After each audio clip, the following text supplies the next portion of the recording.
I'm Andrew Lister from Lister Beaupre.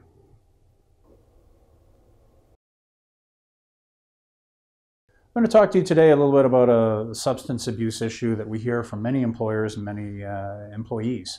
As most people know, the Human Rights Code protects individuals that suffer from a disability. What a lot of people aren't aware of is that a disability can include an addiction to alcohol, an addiction to drugs, and not just prescription drugs, also illegal drugs. And we're getting a lot of questions from employers about the potential impact given that marijuana may soon be legal in this country.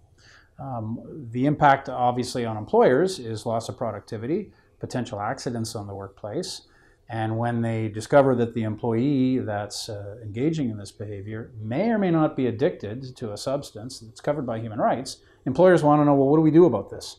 Are we allowed to discipline? Are we allowed to terminate? Do we have to treat this as an addiction, or is this a disciplinary situation? Each and every case needs to be dealt with on its own merits, unfortunately. We also act for employees at Lister Beaupre.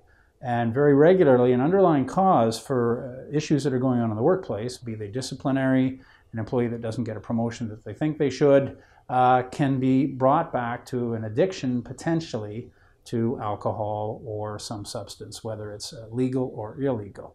And oftentimes that involves disclosure to the employer of the addiction if the employer is not aware of it. If they are aware of it and they're engaging in disciplinary, retaliatory behavior against an employee, being fully aware that they suffer from an addiction, then you may be into a human rights situation. The short story when it comes to substance abuse, be it alcohol, be it drugs, in the workplace is every situation needs to be dealt with on its own merits.